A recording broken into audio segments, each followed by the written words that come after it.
A democracia brasileira está ameaçada.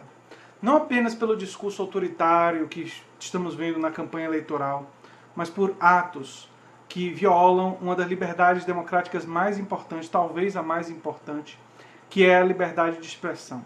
E é isso que eu vou abordar aqui hoje, nesse vídeo de hoje. Se você chegou agora, o canal é a Nova Máquina do Tempo, eu sou André Teixeira Jacobina, e aqui a gente conversa sobre política, sobre ciência, sobre filosofia.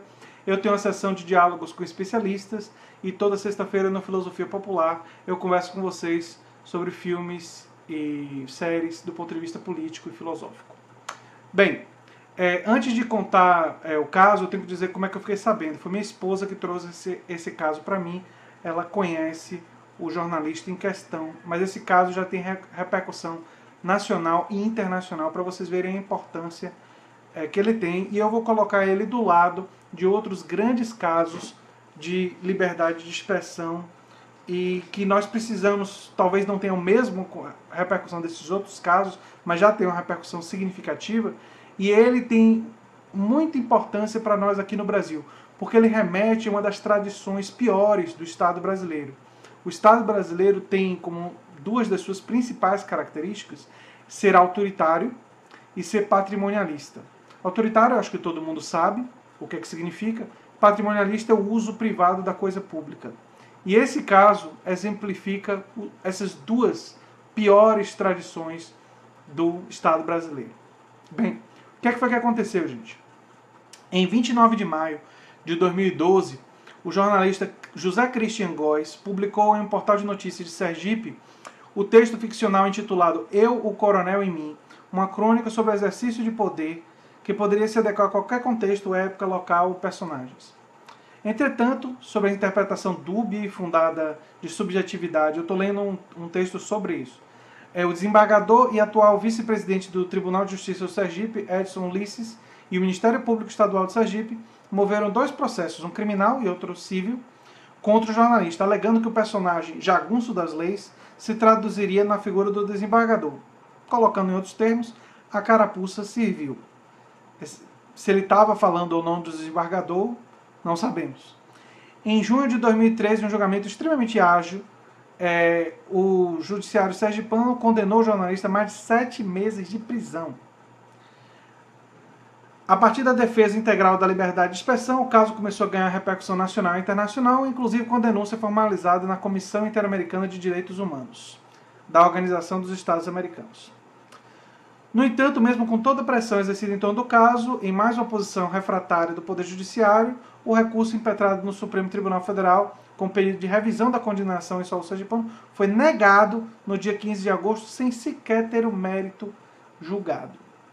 Aí, em resposta a isso, o coletivo Carolina Maria de Jesus, de Pesquisa em Jornalismo e Cultura, lançou uma campanha de apoio em solidariedade ao jornalista, e porque depois ele cumpriu a pena criminal de 8 meses, prestando serviço num posto de saúde da capital sergipana, ele é obrigado a pagar uma indenização de R$54 mil ao desembargador, e ainda os valores honorários dos advogados, que a conta chega a 66 mil, o que para um trabalhador é muito dinheiro, né? Não sei se para o desembargador é muito dinheiro, mas para um trabalhador jornalista que não está na cúpula do judiciário, né, ou as outras cúpulas públicas aí, é bastante dinheiro, 66 mil reais.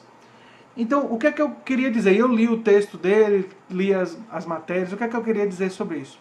O texto dele, primeiro que é um texto ficcional, e é um texto que pega a história do Brasil, e só com muita forçação de barra você poderia imaginar que era relativo ao desembargador.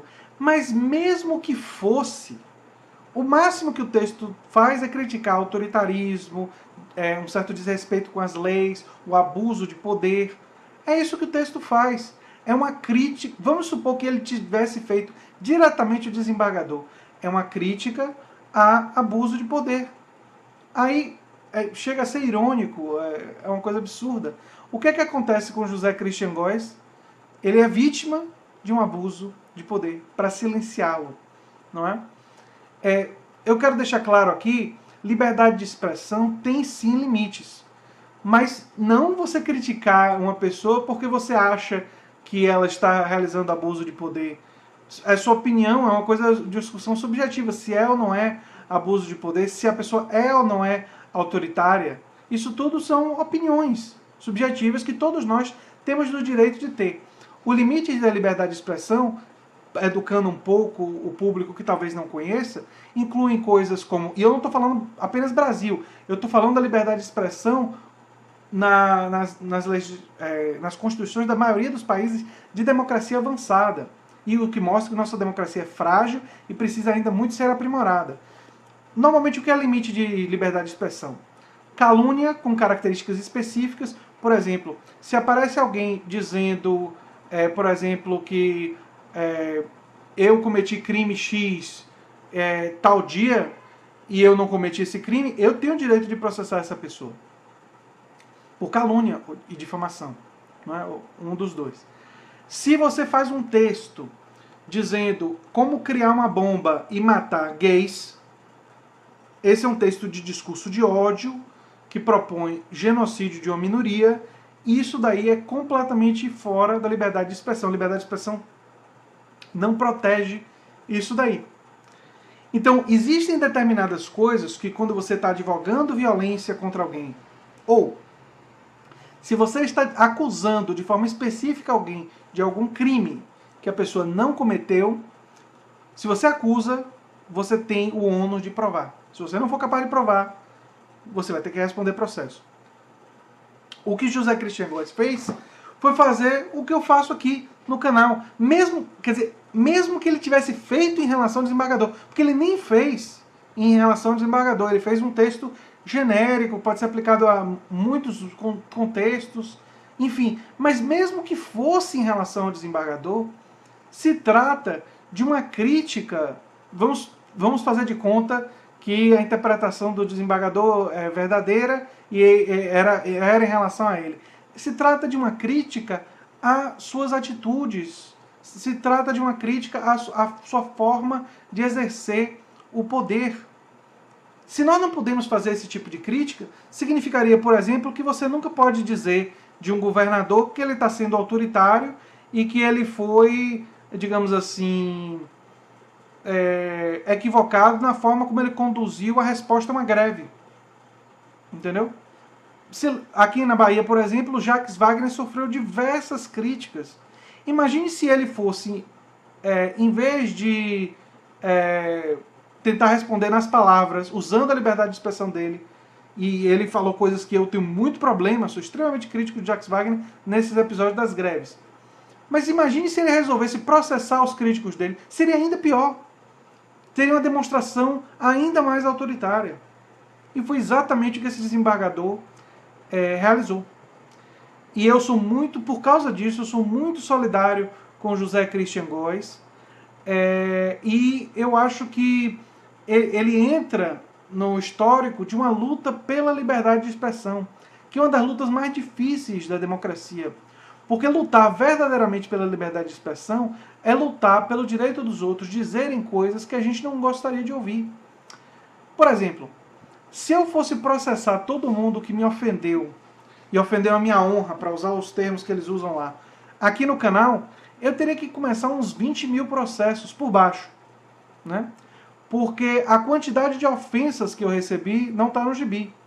Mas eu entendi que essas ofensas são do debate democrático. Agora, se alguém resolvesse criar uma matéria num jornal me acusando de um crime específico, aí seria calúnia, aí eu iria processar. Mas enquanto as pessoas estiverem me chamando de nomes, me ofendendo e, entendeu?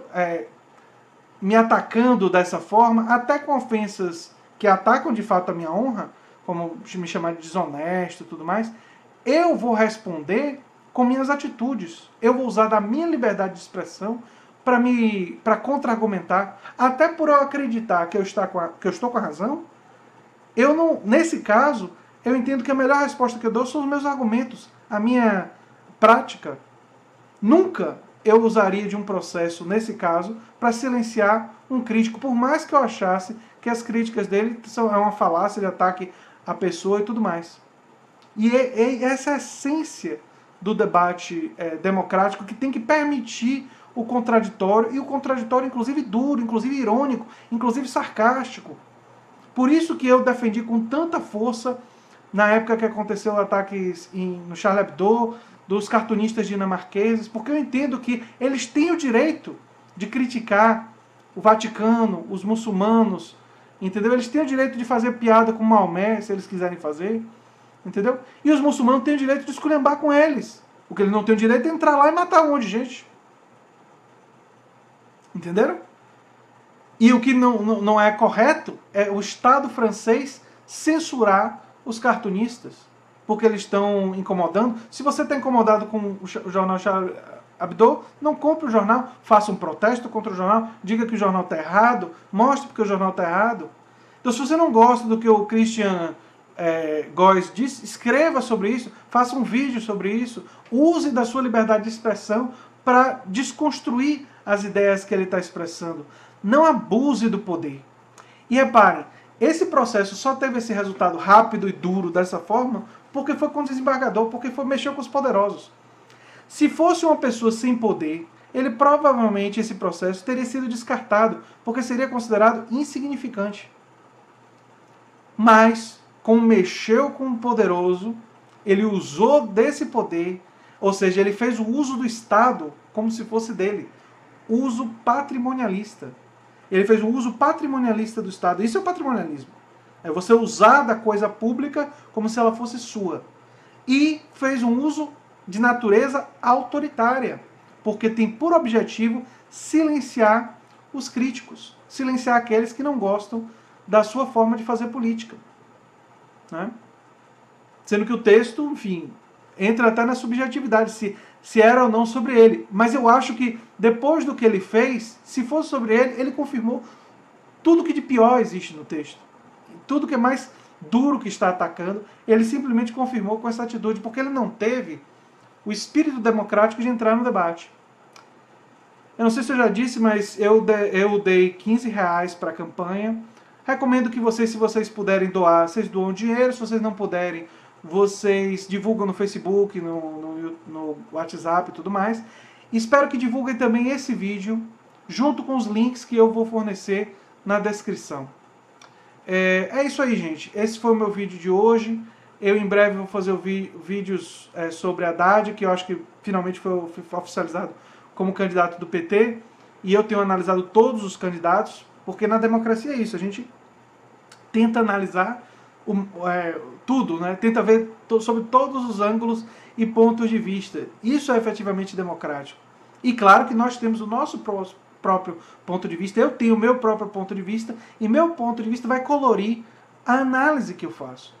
Vai informar essa análise de uma determinada forma. Ela nunca será imparcial e isenta. Mas isso daí é muito importante, defender a liberdade de expressão. E esse caso de José Christian Góes realmente me incomodou bastante, me lembrou os casos, vários casos no Brasil, onde pessoas foram silenciadas. Josué de Souza acabou morrendo no exílio, Josué de Castro, desculpe. Chico